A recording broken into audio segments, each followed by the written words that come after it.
সুপ্রভাত। আজ মহান 21শে ফেব্রুয়ারি, ভাষা শহীদ দিবস।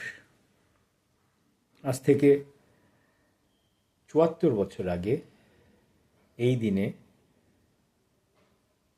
বাংলা ভাষার মর্যাদা ও সম্মান রক্ষার্থে বাংলা ভাষায় তথা মাতৃভাষায় কথা বলার অধিকার আদায় করার জন্য কিছু অকুতোভয় তরুণ তাদের মূল্যবান প্রাণ বিসর্জন দিয়েছিল। আমি সেই সব মহান ভাষা শহীদদের কথা স্মরণ করে তাদের উদ্দেশ্যে আমার গভীর শ্রদ্ধা ও কৃতজ্ঞতা প্রকাশ করে আজ ভাষা বিষয়ক একটি গ্রন্থ থেকে বাংলা ভাষা সম্পর্কিত একটি নিবন্ধের কিয়দংশ পাঠ করে শোনাতে চাই আপনাদের। বইটির নাম গল্প যখন ভাষা নিয়ে। বইটি আজ থেকে প্রায় 50 বছর আগে, স্বাধীনতার মহান মুক্তিযুদ্ধের পর বাংলাদেশ যখন স্বাধীন দেশ হিসেবে আত্মপ্রকাশ করলো, তার কয়েক বছরের মধ্যেই প্রকাশিত হয়েছিল। এবং তখন আপনারা জানেন একমাত্র মুক্তধারাই ছিল বাংলা গ্রন্থ প্রকাশের একটি নির্ভরযোগ্য স্থান। এবং তারা বহু বিচিত্র বিষয়, মূলত বাংলা ভাষা, সংস্কৃতি, বাংলার প্রখ্যাত লেখকদের নানা ধরনের বই প্রকাশ করেছেন। তার মধ্যে আতওয়ার রহমান একজন। আতওয়ার রহমান হয়তো এখন এই প্রজন্মের কাছে একটু অল্প পরিচিতই হবেন, যদিও বাংলা ভাষা, বাংলা সাহিত্যের জন্য তার অবদান অপরিসীম এবং সেই অবদানের স্বীকৃতিও তিনি পেয়েছেন। 1970 সনেই বাংলা একাডেমি পুরস্কারে ভূষিত হয়ে তিনি বহু বিচিত্র বিষয় গ্রন্থ রচনা করেছেন। মূলত শিশু কিশোরদের সাহিত্য রচনা করেছেন, কিন্তু তার বিষয়ের পরিধি ছিল ব্যাপক। বিশ্ব সাহিত্য থেকে রূপকথার, নানা ধরনের বিজ্ঞান বিষয়ক গ্রন্থাবলী, মুক্তিযুদ্ধ বিষয়ক রচনা। এক কথায় একজন বহুমাত্রিক লেখক ছিলেন তিনি, এবং তিনি বহু ভাষাবিদও ছিলেন। ফলে অনুবাদ, রূপান্তরের ক্ষেত্রেও তার গুরুত্বপূর্ণ ভূমিকা রয়েছে। তবে আজকে যে বইটির কথা বলছি, এটি মূলত ভাষা নিয়ে। ভাষার ইতিহাস, ভাষার উৎপত্তি, ভাষার বিকাশ, বিবর্তন, ভাষা সংক্রান্ত যাবতীয় বিষয় নিয়ে তিনি শিশু কিশোরদের উপযোগী করেই সহজ ভাষায়, প্রাঞ্জল গদ্যে, কিন্তু অত্যন্ত তথ্য সমৃদ্ধ এই গ্রন্থটি রচনা করেছেন, যেটি আজ হয়তো আর বাজারে সহজলভ্য নয়। কিন্তু আমি মনে করি এই বইটি নতুন নতুন সংস্করণ হওয়া উচিত এবং শিশু কিশোরদের কাছে, সব মিলিয়ে ভাষায় বিষয়ে যারা আগ্রহী তাদের কাছে এই বইটি থাকা উচিত। তো যাই হোক, আমি আজকে এই বইটির যে নিবন্ধটি থেকে পাঠ করতে যাচ্ছি সেটির নাম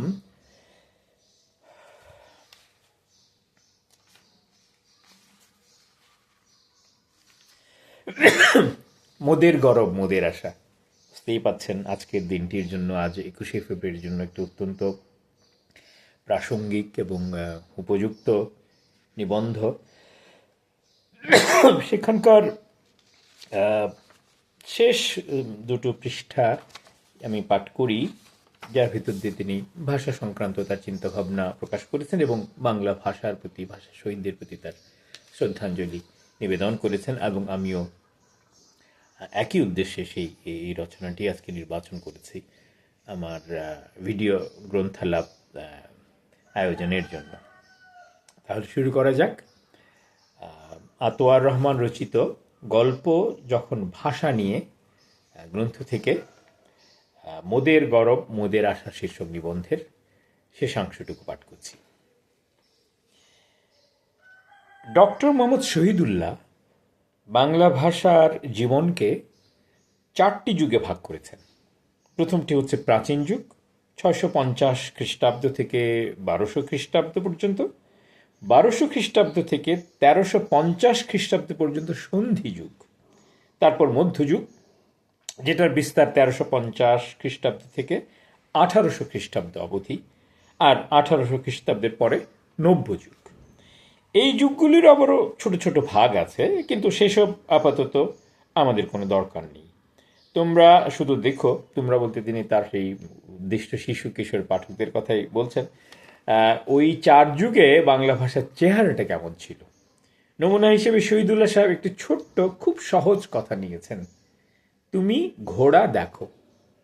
কথাটির শেষ শব্দটির উচ্চারণ এখন দেখো।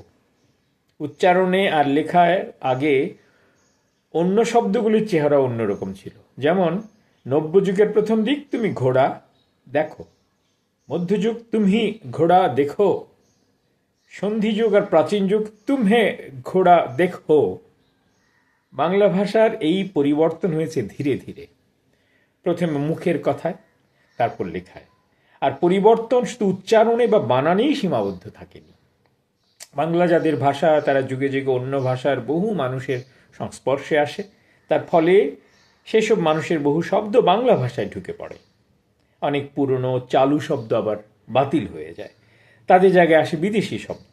আবার এমন শব্দও আমদানি হয় যার কোনো বাংলা প্রতিশব্দ আদৌ ছিল না। তার উপর আছে বিদেশি বা দেশেরই অন্য ভাষায় লেখাটেকার মানে কিনা রচনাভঙ্গির ছাপ।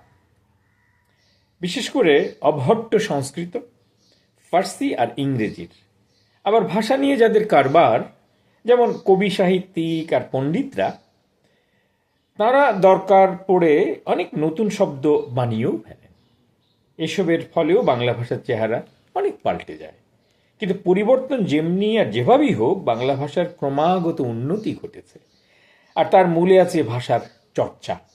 বাংলা ভাষায় গোড়া থেকেই কত কবি সাহিত্যিক কত জিনিস রচনা করেছেন, কত জ্ঞানী গুণী এর উন্নতি সাধনের সাধনায় সারা জীবন কাটিয়ে দিয়েছেন। তাঁদের চেষ্টা আর সাধনার ফলে আমাদের ভাষা আর সাহিত্য এখন দুনিয়ার সবার কাছেই পরিচিত। তার সাহিত্য অত্যন্ত উন্নত এবং পরিমাণে বিপুল।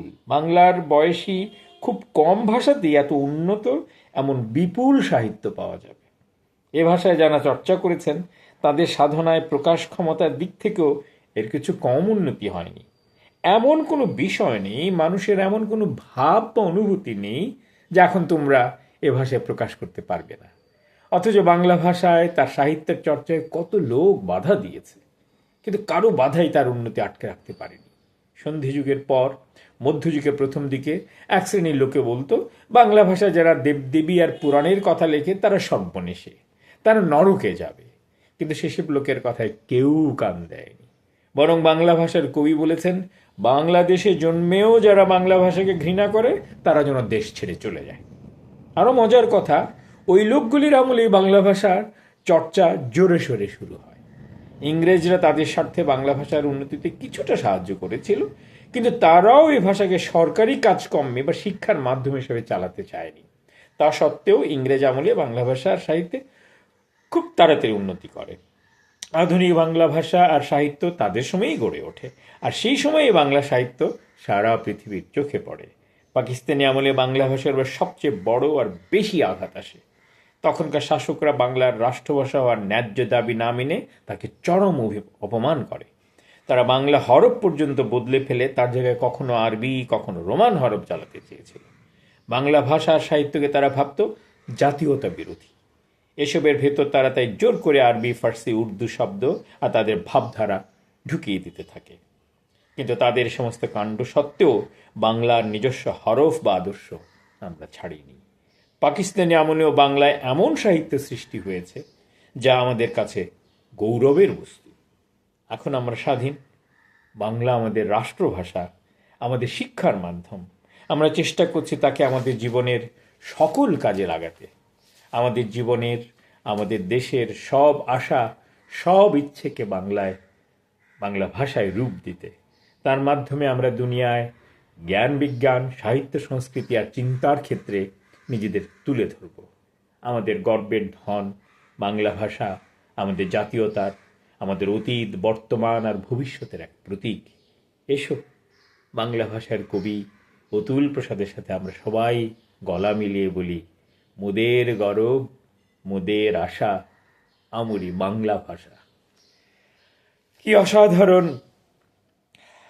আবেগ এবং ভালোবাসা নিয়ে আতোয়ার রহমান এই নিবন্ধটি রচনা করেছেন আজ থেকে প্রায় অর্ধ শতাব্দী আগে, এবং এর আবেদন এবং এর সারবস্তু আজও সমান প্রাসঙ্গিক। তাই তার সঙ্গে গলা মিলিয়ে বলি, বিশেষ করে আমাদের শিশু, কিশোর এবং নতুন পাঠকদের প্রতি, তারা যেন সবাই বাংলা ভাষাকে হৃদয়ে ধারণ করে, চেতনায় ধারণ করে এবং বাংলা ভাষার উন্নয়নে, বিকাশে তাদের সাধ্যমতো অংশগ্রহণ এবং ভূমিকা রাখতে সচেষ্ট হয়।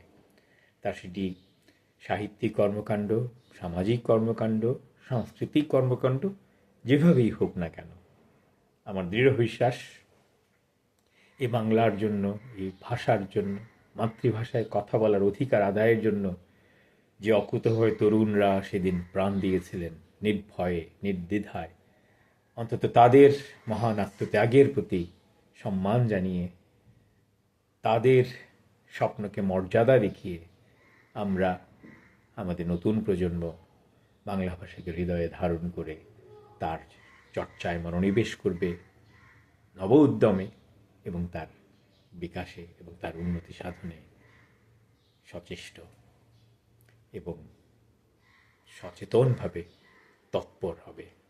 আমি এইটুকু আশা, অঙ্গীকার এবং প্রত্যাশা ব্যক্ত করে মহান ভাষা শহীদদের প্রতি আমার গভীর শ্রদ্ধা আরও একবার নিবেদন করে আমার আজকের ভিডিও গ্রন্থলাপের এখানে ইতি টানছি। সবাই ভালো থাকবেন, বাংলা ভাষায় বাঁচবেন, বাংলা শিল্প ও সংস্কৃতিকে হৃদয়ে, মননে, চেতনায় অকৃত্রিমভাবে ধারণ করবেন এবং এর উন্নয়নে যার যার ক্ষেত্র থেকে সচেষ্ট থাকবেন, তৎপর থাকবেন। সবাইকে অনেক অনেক